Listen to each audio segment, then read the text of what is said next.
Olá, meus caros alunos da Rede Anhanguera de Ensino, sejam muito bem-vindos aqui ao nosso canal. A minha intenção aqui é realizar vídeos que auxiliem, né, no processo de aprendizagem de vocês. Oh, meu Deus, deixa eu melhorar aqui a gravação. Que auxiliem no processo de aprendizagem de vocês e, como o tempo da nossa aula é muito corrido, eu pretendo utilizar aqui vídeos curtos para sintetizar a matéria que nós lecionamos em sala de aula. Bom, nós vimos na aula anterior, né, na nossa aula presencial, que tributo é toda a prestação pecuniária, compulsória, em moeda ou em cujo valor se possa exprimir, que não constitua sanção por ato ilícito, instituída em lei e cobrada mediante atividade plenamente vinculada. Nós explicamos, né, o que cada partezinha, né, desses conceitos significa em termos, né, jurídicos e de repercussão na jurisprudência. E agora nós iremos nos dedicar ao tema das espécies tributárias. Então, nós vimos o conceito de tributo.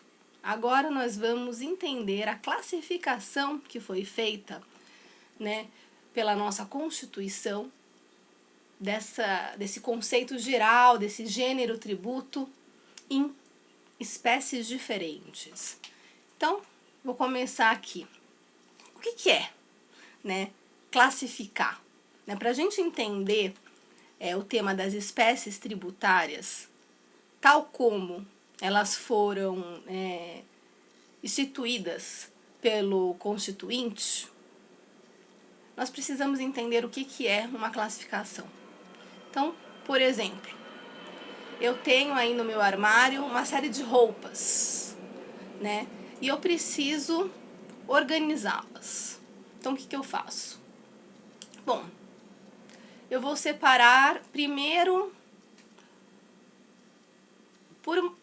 eu vou separar vestidos, calças, blusas. Então eu vou definir, bom, nessa parte do meu armário em que eu tenho aí uma largura aí, um espaço maior aqui de forma vertical, eu vou colocar os vestidos. Nessa outra parte do meu armário, que eu tenho aqui um espaço vertical um pouco mais reduzido, eu vou colocar nos cabides as calças.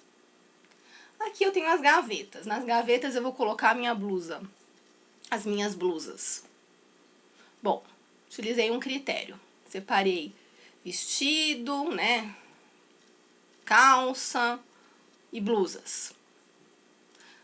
Bom, mas não foi suficiente ainda. Ainda preciso organizar mais. Então, o que eu vou fazer? Eu vou dividir por cor. Então, nessas e nessas gavetas, eu vou colocar as blusas amarelas ou laranjas. Amarelas, laranjas e verdes. Nessa daqui, eu vou colocar as pretas e azul marinho. Nessa, eu vou colocar as brancas. Nessa, eu vou colocar as vermelhas. No meu vestido também.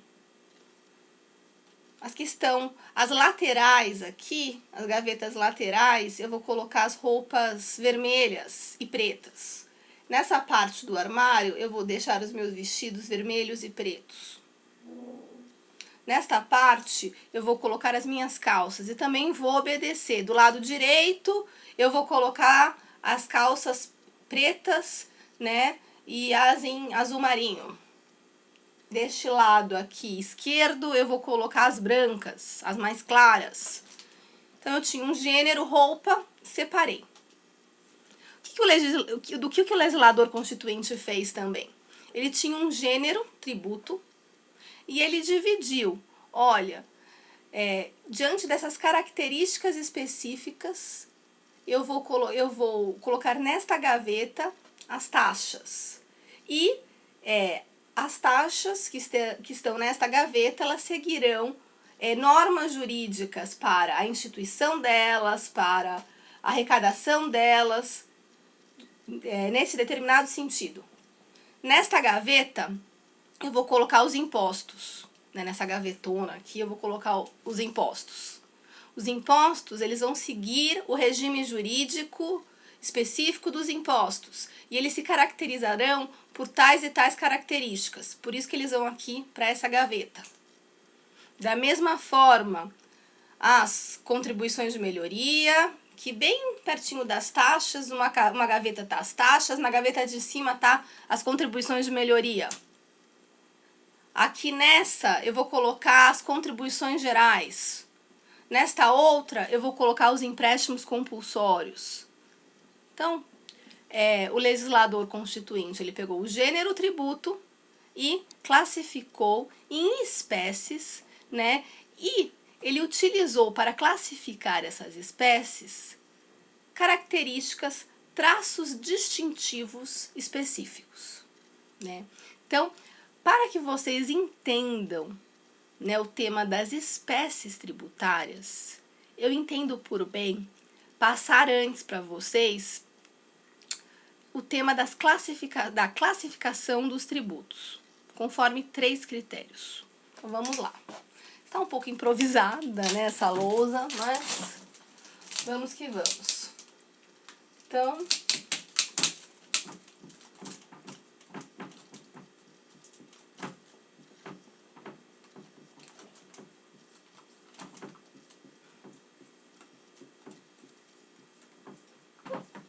a gente pode classificar os tributos em 3 grandes critérios.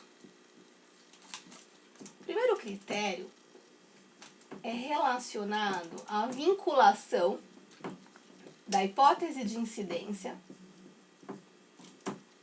a uma atividade estatal.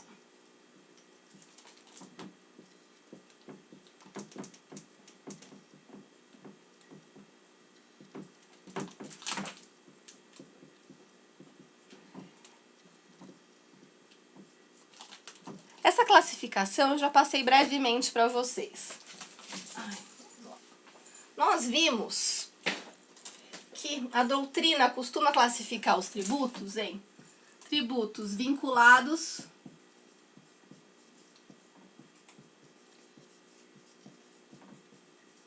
e em tributos não vinculados.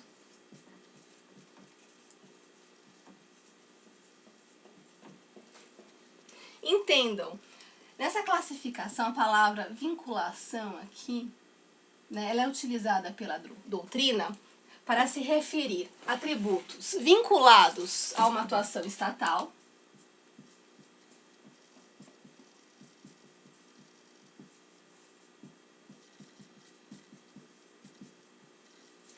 e tributos não vinculados a uma atuação estatal.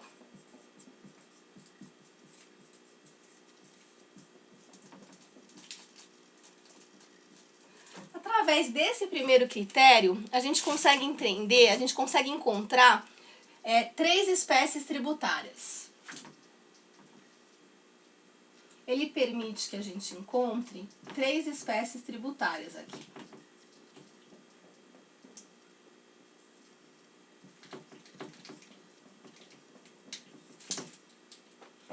Então vamos lá. O tributo vinculado a uma atuação estatal é aquele tributo em que o fato gerador, que vai dar ensejo, né, ao nascimento da obrigação tributária, ele se relaciona a um agir do Estado, a um fazer do Estado.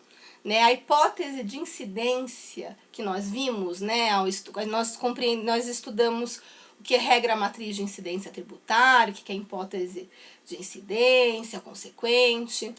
Então, nós vimos, né, que lá na regra matriz de incidência tributária, nós temos um fato hipotético, né, que se ocorrer na realidade, gera a obrigação, né, do sujeito passivo pagar tributo para o sujeito ativo. Né? Então, na hipótese de incidência destas espécies tributárias que possuem essa característica de vinculação à atividade estatal, Na hipótese de incidência, a gente vai ter a previsão de um agir do Estado. E quando esse agir do Estado ocorre na realidade, né, porque está lá, esse agir está previsto numa hipótese de incidência, né, de uma regra que institui aí um determinado tributo, ocorrerá, né, a obrigação do contribuinte pagar esse determinado tributo. Então, os tributos vinculados a uma atuação estatal são as taxas e as contribuições de melhoria.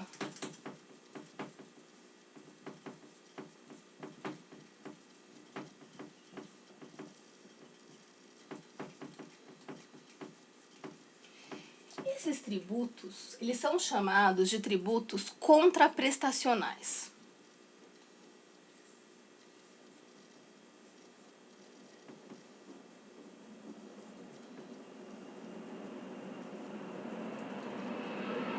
Por quê?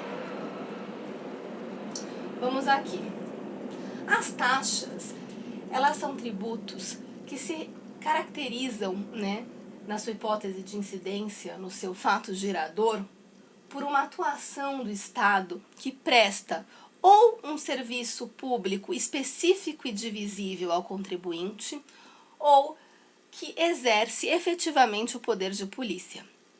Então, o Estado, ele, ao exercer um determinado serviço público específico e divisível, ele vai poder, né, caso isto venha instituído numa lei que prevê aí uma norma jurídica que estabelece aí a incidência, né, a regra matriz de incidência daquele imposto, com a hipótese de, né, de um fato abstrato aí geral, mas que se ocorrer gera a obrigação aí do contribuinte pagar o tributo. Então, o Estado, ele vai e presta o serviço de coleta domiciliar de lixo. Então, lá o carrinho do lixo vai, passa aí na frente aí da casa da Carolina. Então, esse serviço, ele tem um custo para o Estado.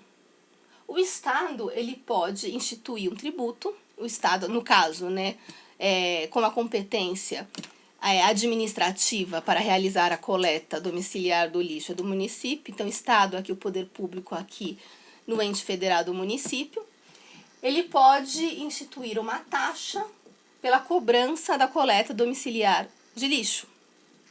Então, o poder público, ele institui aí um tributo,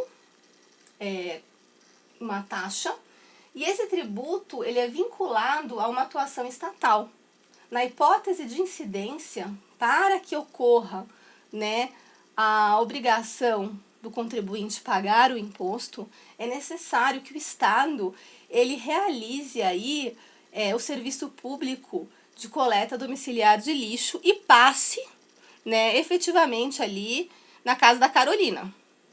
Depois nós vamos estudar as taxas e vamos ver, né, que mesmo que a Carolina esteja de férias, não esteja produzindo lixo, mas sendo esse serviço prestado lá pelo Estado, né, o carrinho do lixo passando lá no apartamento da Carolina, isso gerará a obrigação tributária da Carolina pagar a taxa. Então, a taxa, ela é um tributo vinculado a uma atuação estatal. Taxa de serviço aqui, taxa de poder de polícia.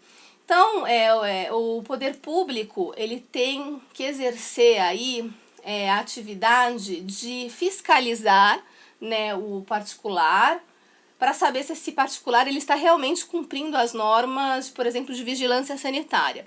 Então, a Carolina, ela quer abrir um restaurante, e aí para ela abrir esse restaurante, e para que ela continue funcionando com o seu restaurante, ela vai precisar, né, ela vai precisar de uma autorização da prefeitura, teremos que ter o alvará, né, de funcionamento aí do restaurante da Carolina, e ela vai pagar uma taxa lá anual, pela fiscalização do poder público, né, a atividade da Carolina, para ver se a atividade da Carolina, né, do restaurante da Carolina, ela está cumprindo as normas de segurança, de higiene, que são necessárias aí para o bom funcionamento de um serviço particular que fornece alimentos, né? Então, neste caso, a Carolina ela tem que pagar uma taxa em razão do exercício efetivo do poder de polícia pelo poder público. Então, o poder público, ele, na hipótese de incidência da regra matriz tributária, ele vai criar, né, uma taxa em relação ao efetivo exercício do poder de polícia. No caso aqui, né, específico, será a fiscalização, né, dos restaurantes, para que esses restaurantes eles funcionem de acordo, né, com o que a vigilância sanitária entende adequado, né, para um estabelecimento que manuseie alimentos, né, que venda esses alimentos. Então, a Carolina paga, sim, ela paga uma taxa para que o Estado fiscalize, né, no exercício aí da sua atividade particular de fornecer os serviços de alimentos, né, para que essa atividade dela se adeque ao interesse da coletividade. Então, aqui, nós temos nessa situação, nós temos uma taxa pelo exercício efetivo do poder de polícia. Essa taxa pelo exercício efetivo do poder de polícia é um tributo vinculado a uma atuação estatal. E aqui no caso das taxas, né, como vocês verão no roteiro de aula que eu disponibilizei no AVA, as taxas em razão de serviço público específico e divisível e também as taxas em razão do exercício de poder de polícia, elas se referem a uma atuação do Estado diretamente realizada, né, em prol do contribuinte. Então, o Estado ele presta um serviço público específico e divisível que a gente consegue aferir que a Carolina usufrui deste serviço. E, em contraprestação, a Carolina paga uma taxa de serviço. Na taxa de poder de polícia, de exercício efetivo do poder de polícia também. Então, a Carolina ela vai pagar essa taxa para que o poder público fiscalize o estabelecimento dela, porque ela quer abrir um restaurante, ela quer que esse restaurante permaneça em funcionamento, só que para que o interesse da coletividade seja preservado, é necessário que a Carolina ela cumpra normas, né, de vigilância sanitária. E o poder público ele tem aí a atribuição, a missão, a atividade de fiscalizar a Carolina. E a Carolina paga, então, uma taxa pela fiscalização aí exercida pelo poder público. Ela paga uma taxa de polícia, né, pelo efetivo exercício do poder de polícia. Então, no caso, né, nós temos aqui nas taxas, né, uma atividade estatal diretamente relacionada ao contribuinte. Bom, uma segunda espécie de tributo vinculado a uma atuação estatal é aqui a espécie relativa às contribuições de melhoria. O que caracteriza essa espécie das contribuições de melhoria? O Estado, ele realiza, o Estado entendam aqui o poder público, né? Então depende de quem fez a obra aqui, União, Estados-membros, município. Então o poder público, ele realiza uma obra pública e em razão desta obra pública ocorre a valorização de um imóvel específico. Em razão desta valorização do imóvel, o poder público ele pode cobrar uma contribuição de melhoria.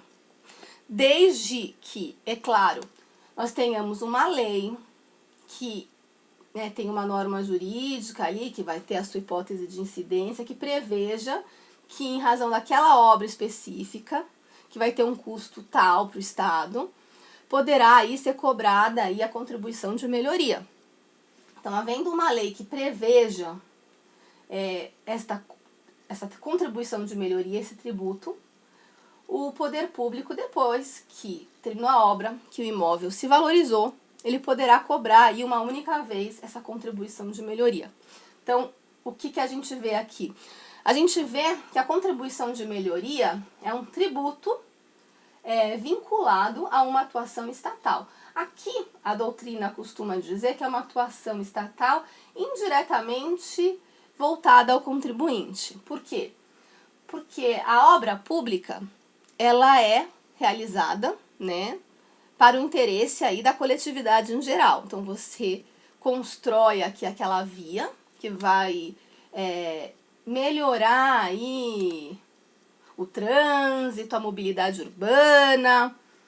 Então essa via ela é construída, né, em benefício da coletividade. Mas aquela área que era uma área deserta, né, sem iluminação, sem comércio, de repente ela começa a se tornar uma área, né, em que os imóveis se valorizam. A Carolina tem um imóvel lá nessa região. Então, a atividade do poder público ela não foi diretamente, né, voltada para a Carolina, ela foi voltada para a coletividade. Mas, indiretamente, ela gerou um benefício para a Carolina, que tem o seu imóvel ali. Então, o imóvel da Carolina valia 300 mil, agora o imóvel da Carolina vale 600 mil. Então, a atividade estatal na contribuição de melhoria não é uma atividade estatal diretamente voltada para a Carolina, né? Voltada a beneficiar a Carolina. Ela é voltada para beneficiar a coletividade, mas ela indiretamente acaba beneficiando a Carolina, porque ocorre a valorização, né, do imóvel da Carolina. E como há uma previsão numa lei prévia de que naquela obra que custa tanto, poderá ser cobrada uma contribuição de melhoria, né, aos imóveis, né, que se valorizarem ali, o imóvel da Carolina está ali. Então, neste caso, o poder público poderá cobrar uma contribuição de melhoria, né, da Carolina. Então, nesses dois casos, nós temos aqui tributos vinculados a uma atuação estatal.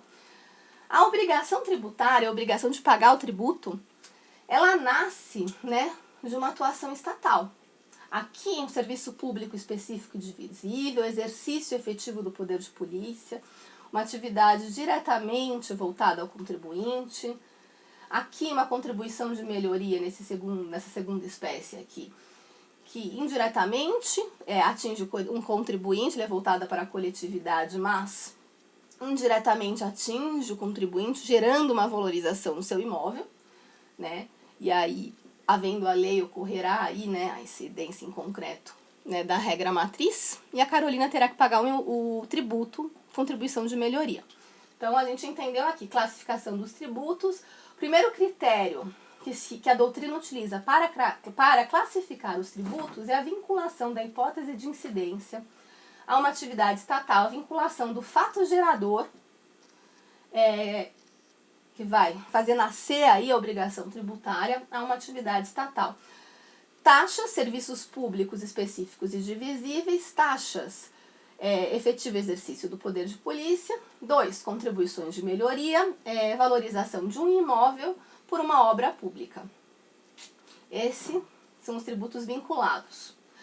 A doutrina também, ela classifica os tributos de tributos não vinculados. Então, nós temos aqui os tributos vinculados, taxas e contribuições de melhoria, e nós temos o tributo não vinculado, aqui é uma atuação estatal. No caso desse tributo não vinculado a uma atuação estatal, nós temos aqui os impostos. Vamos lá, para vocês verem aqui. Tributos não vinculados a uma atuação estatal, os impostos.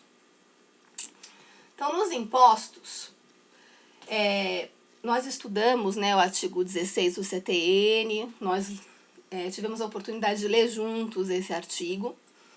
E o que ele diz? Né? O artigo 16 do CTN, ele vai definir aí essa categoria aí desses tributos, a espécie tributária imposto, em relação à não vinculação do imposto a uma atuação estatal, né?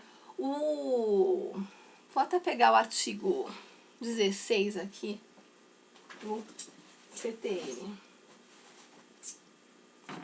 para realizar aqui a leitura em voz alta para vocês.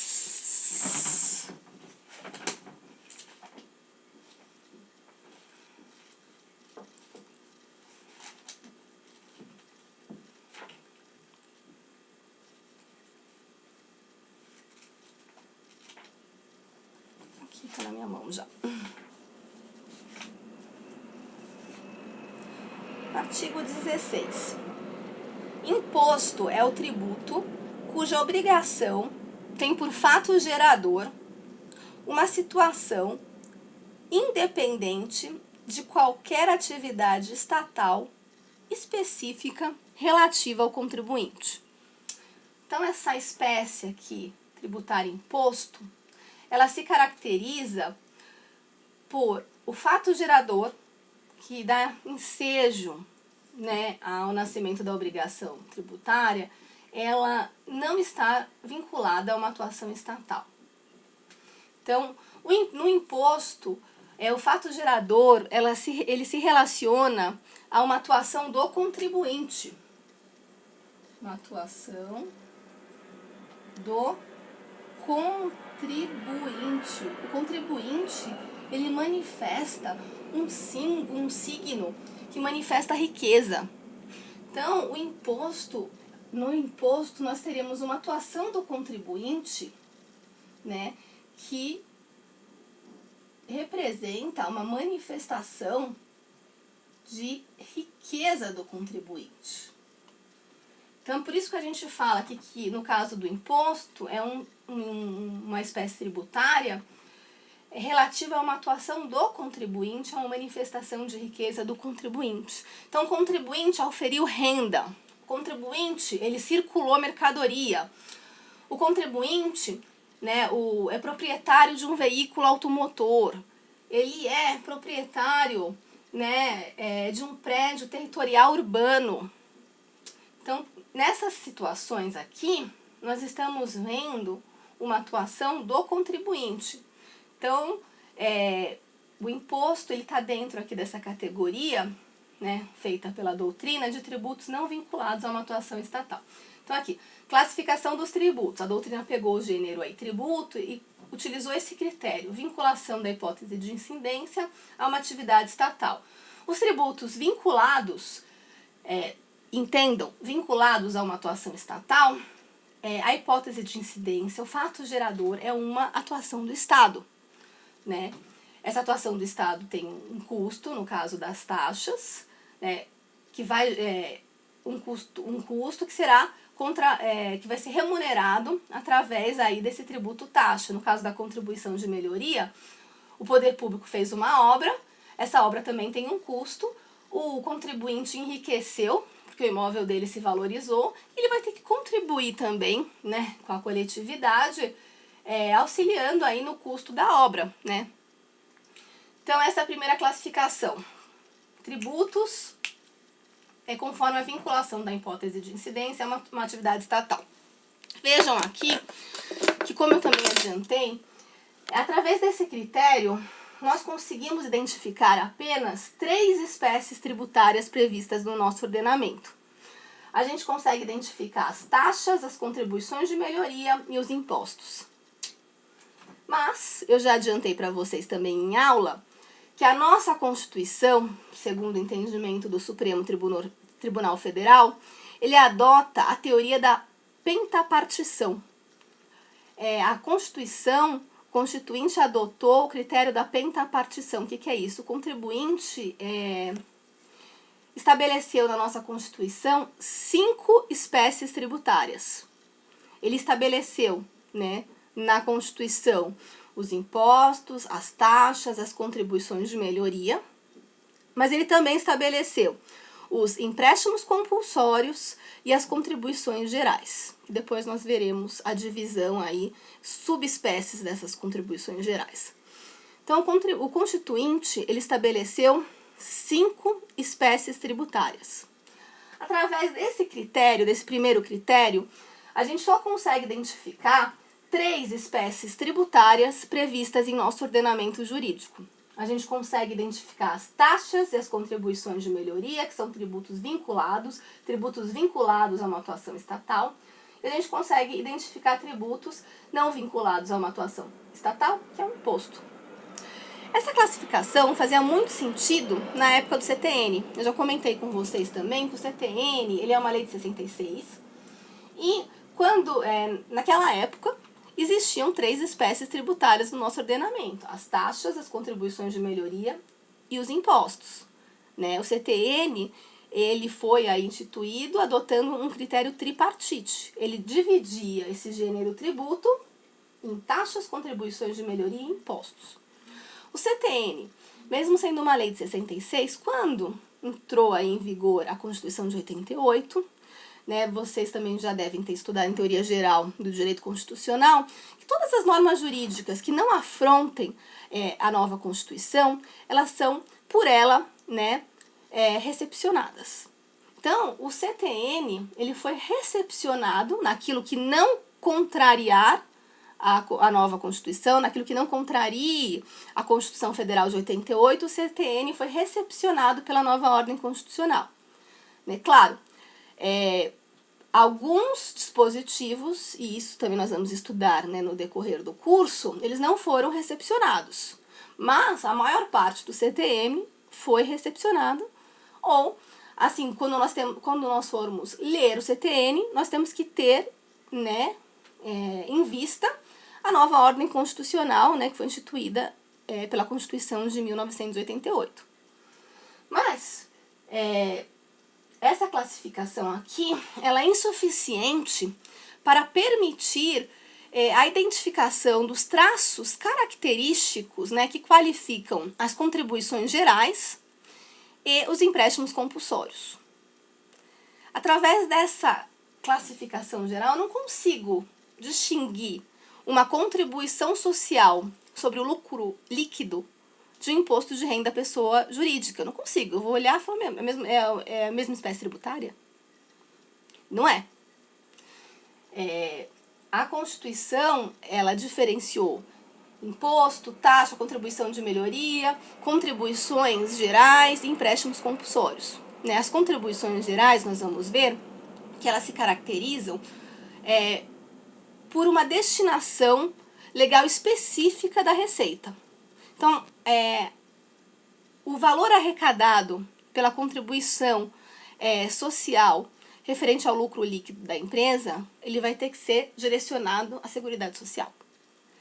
Então, o valor arrecadado através de uma contribuição de intervenção no domínio econômico, ele vai ter que ser direcionado a uma intervenção do Estado no domínio econômico.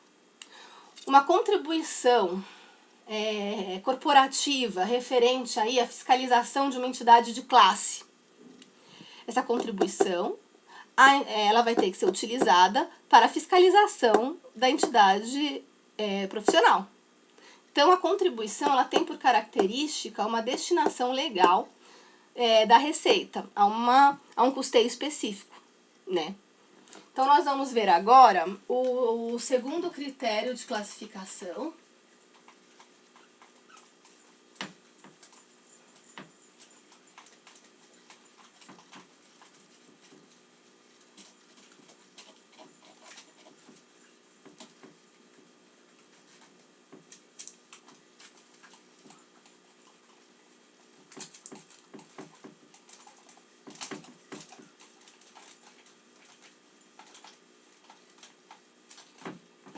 Vamos lá. Cadê a caneta?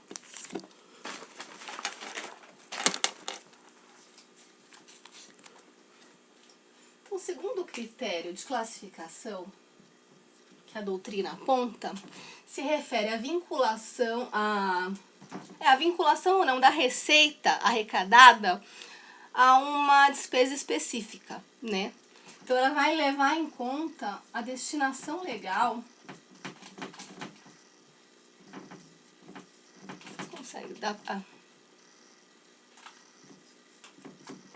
destinação legal da receita.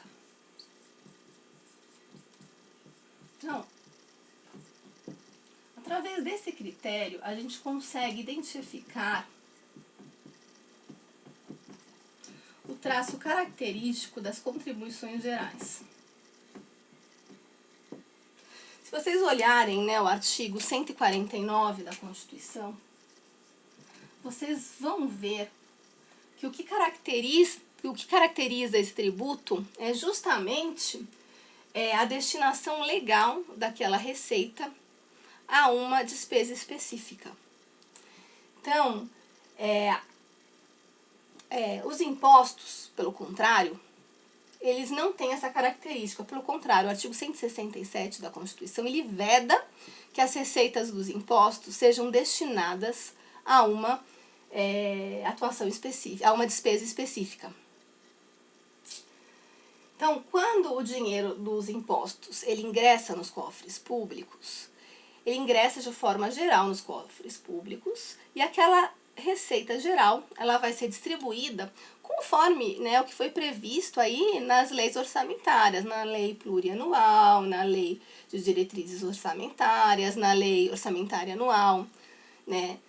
E essa divisão, né, de tudo para o custeio aí das diversas despesas públicas, ela é feita aí, né, conforme aí a avaliação do administrador. Nós veremos que há um certo controle, mas isso não interessa agora, né? Então, a receita dos impostos, ela vai entrar nos cofres públicos e ela vai ser destinada ao custeio em geral, né, das despesas públicas. E o administrador, né, também, né, em uma atuação conjunta com o legislativo, né, e com diversos diplomas aí normativos, né, relacionados aí ao direito financeiro, né, a lei plurianual, lei orçamentária anual, enfim, será dividido esse valor aí arrecadado nos impostos para, né, pagar os funcionários, o custo aí dos prédios públicos. Aí também pode ser destinado aqui a uma construção de uma creche, mas o imposto ele entra nos cofres públicos desvinculado de uma despesa específica. Já as contribuições, elas têm como característica que aquele tributo ele nasce ali, ele tem como uma característica específica dele arrecadar dinheiro para custear uma determinada atividade do Estado ou uma determinada despesa específica, né? Então, se a gente lê aqui o artigo 149, né, da Constituição, vamos lá? Artigo 149 da CF, a gente vai ver: compete exclusivamente à União instituir contribuições sociais de intervenção no domínio econômico e de interesse das categorias profissionais ou econômicas, como instrumento de sua atuação nas respectivas áreas. Como instrumento de sua atuação nas respectivas áreas. Observado o disposto no artigo 146, inciso 3 e 150, sem prejuízo do artigo 195, parágrafo 6º, relativamente às contribuições a que alude os dispositivos. Bom, por hora a gente não... Então, o dinheiro arrecadado com uma contribuição de intervenção no domínio econômico, ele vai ter que ser destinado a uma atuação estatal de intervenção no domínio econômico. Uma contribuição social, que ela é destinada ao custeio da Seguridade Social, ela vai ter que ser, o dinheiro arrecadado com ela vai ter que ser utilizado no custeio da Seguridade Social. Uma contribuição que é arrecadada no interesse das categorias profissionais ou econômicas. Então, no caso de uma categoria profissional, essa contribuição corporativa, o dinheiro arrecadado com ela vai ter que ser destinado a uma atuação aí de fiscalização da atividade aí profissional por uma entidade de classe. Então, o dinheiro arrecadado com a contribuição, ele tem que ser destinado a uma despesa específica, né? E quando a verba entra, né, lá nos cofres públicos, ela já vai ter que ser destinada àquele custeio daquela despesa específica. Então, através desse critério, a gente consegue identificar que as contribuições, elas têm como marca característica esta destinação legal da receita arrecadada por meio delas. Pelo contrário, a gente vai ver que os impostos, eles não podem ter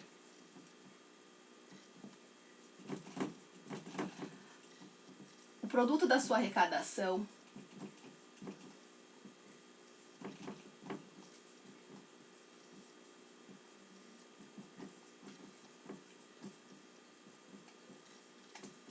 vinculado a uma despesa específica.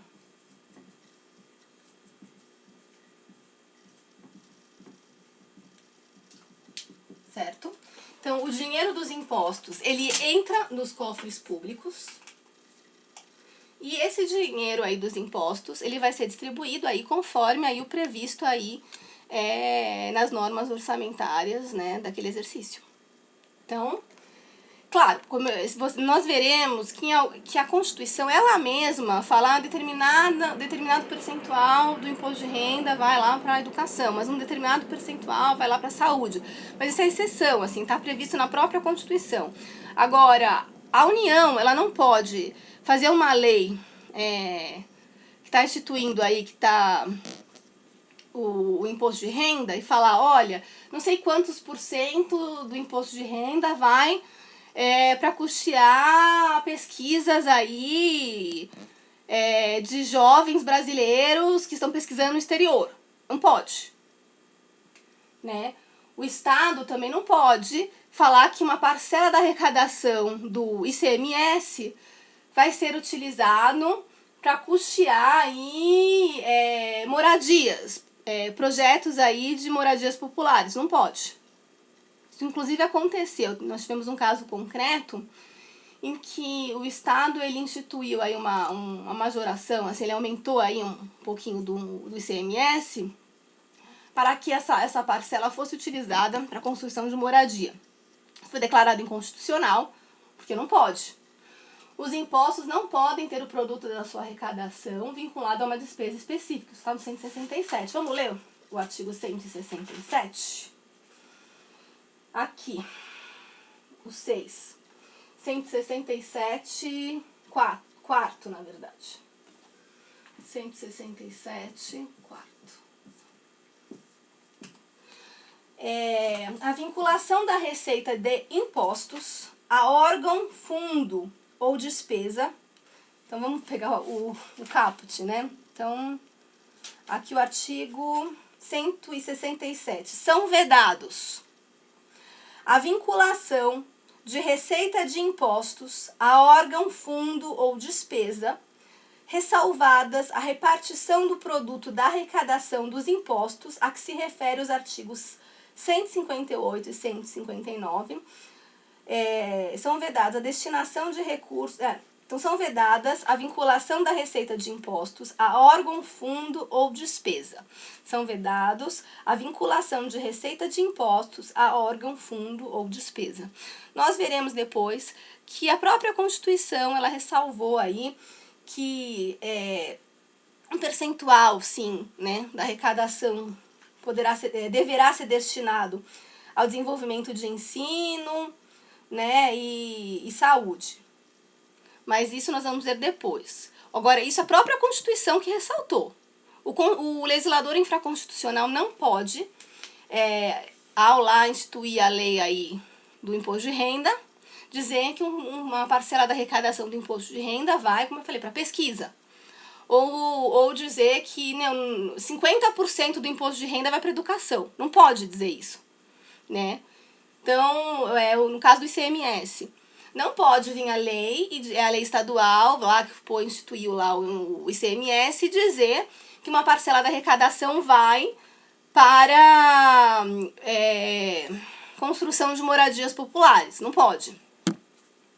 Então, a gente tem esse artigo que veda. Já as contribuições gerais, elas têm como nota característica a vinculação do produto, né, arrecadado a um custeio de uma despesa específica. Este é o norte aqui característico das contribuições sociais. Então, agora nós vamos para um terceiro critério apontado pela doutrina. E esse terceiro critério, ele nos permite visualizar o traço característico dos empréstimos compulsórios, que é o terceiro critério de classificação que a doutrina aponta, é a restituição do valor pago.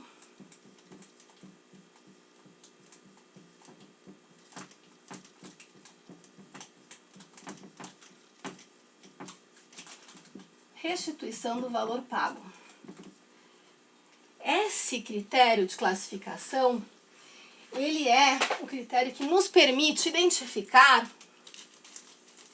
o traço característico dos empréstimos compulsórios.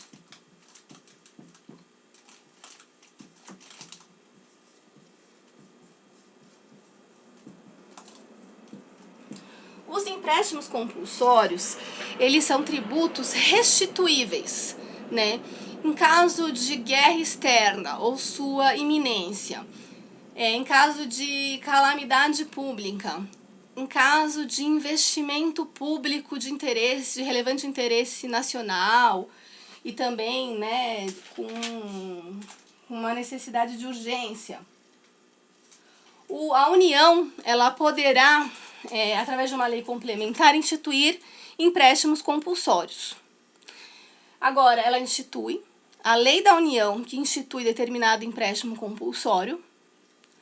Ela deve prever, já na lei que institui, o prazo e a condição de restituição do valor pago. É um empréstimo, né? O nome soa estranho, porque empréstimo geralmente é uma coisa que não é compulsória.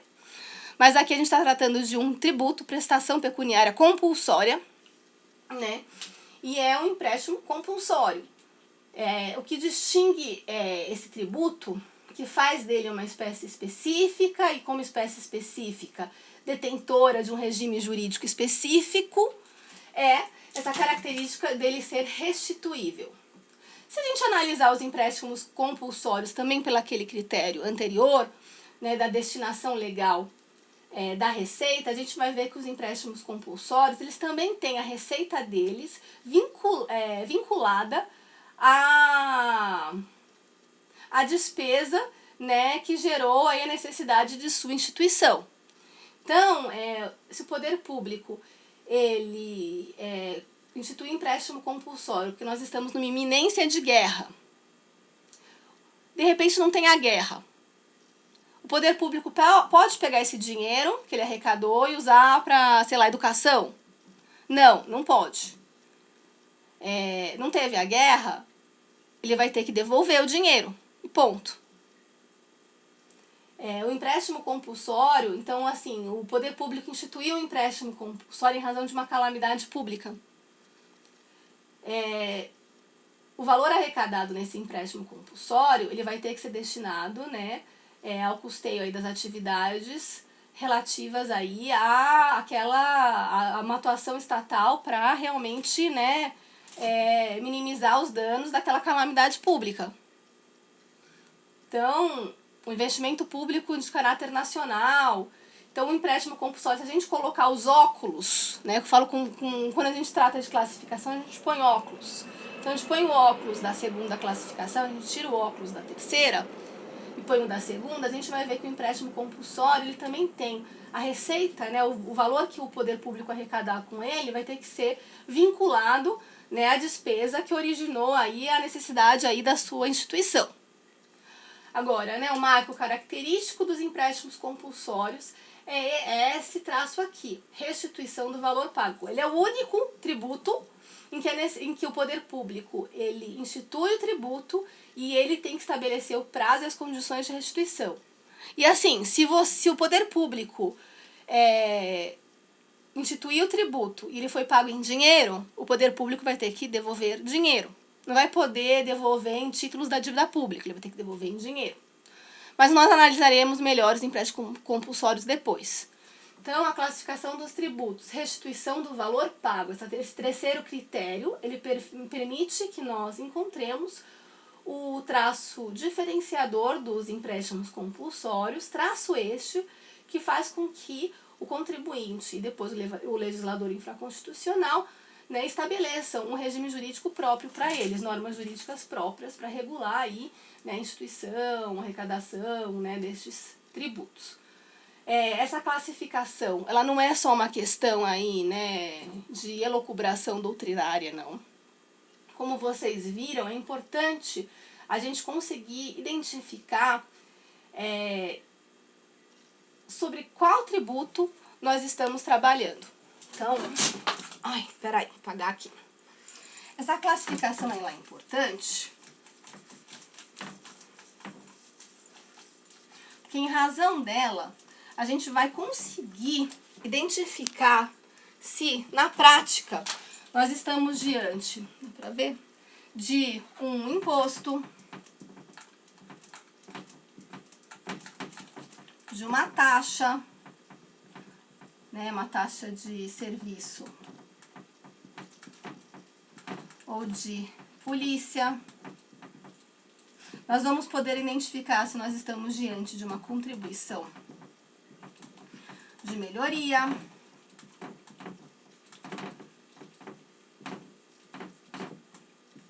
de uma contribuição geral,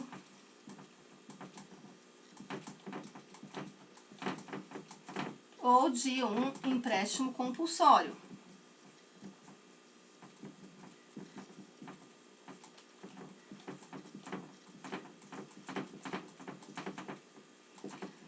É importante eu ter em mente nessa classificação esses critérios, porque na realidade, né, concreta, eu vou me ver diante de situações em que eu preciso identificar sobre qual tributo, né, aquela prestação pecuniária se refere.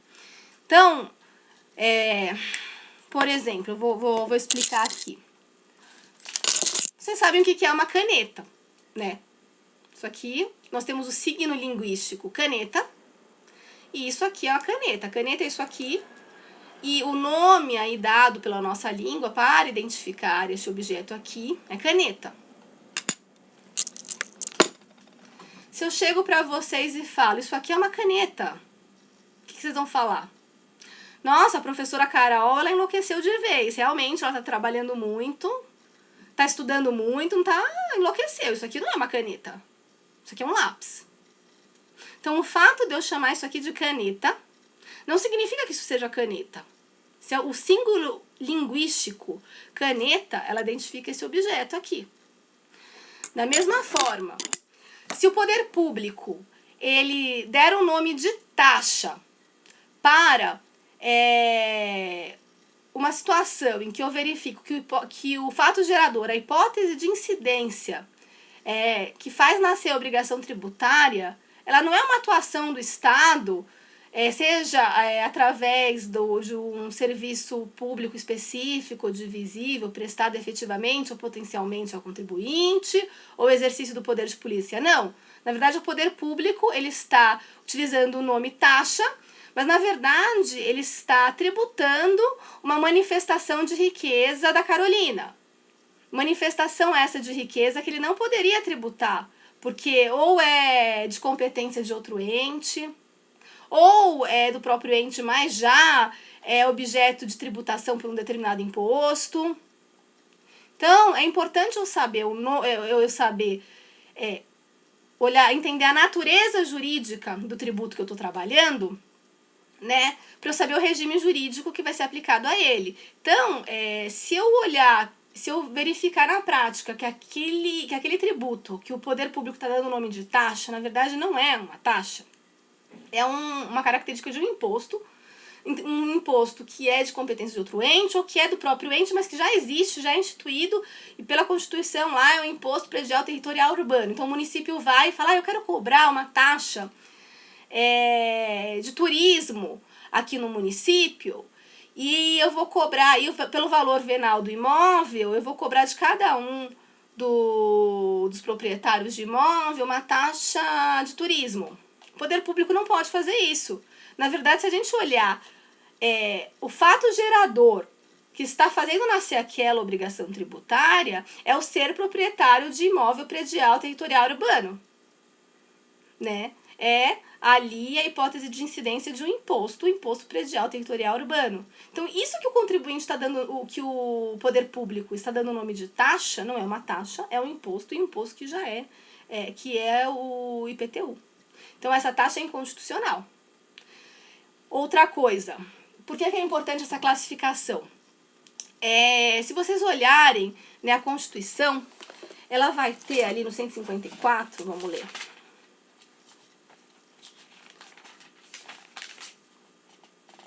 o quarto, né? Vamos ver. 154, isso. Não, não é o 154. É o... Cadê? Tá no limitação ao poder de tributar. 150, óbvio. Então aqui, se a gente olhar o 150, inciso 6, a gente vai ver que sem prejuízo de outras garantias asseguradas ao contribuinte, é vedado à União, aos Estados, ao Distrito Federal e aos municípios. Inciso 6º, instituir impostos sobre patrimônio, renda ou serviços dos outros. Então, a União não vai poder cobrar imposto de renda dos estados. Da mesma forma, né, enfim, outros tributos também. Então, é vedado instituir imposto sobre patrimônio, renda ou serviços dos outros. Templos de qualquer culto, as igrejas não pagam imposto. Patrimônio, renda ou serviços dos partidos políticos, inclusive suas fundações, das entidades sindicais, dos trabalhadores, das instituições de educação e de assistência social sem fins lucrativos, atendidos os requisitos em lei, livros, jornais, periódicos e o papel destinado à sua impressão, fonogramas e videofonogramas musicais produzidos no Brasil, contendo obras musicais, enfim.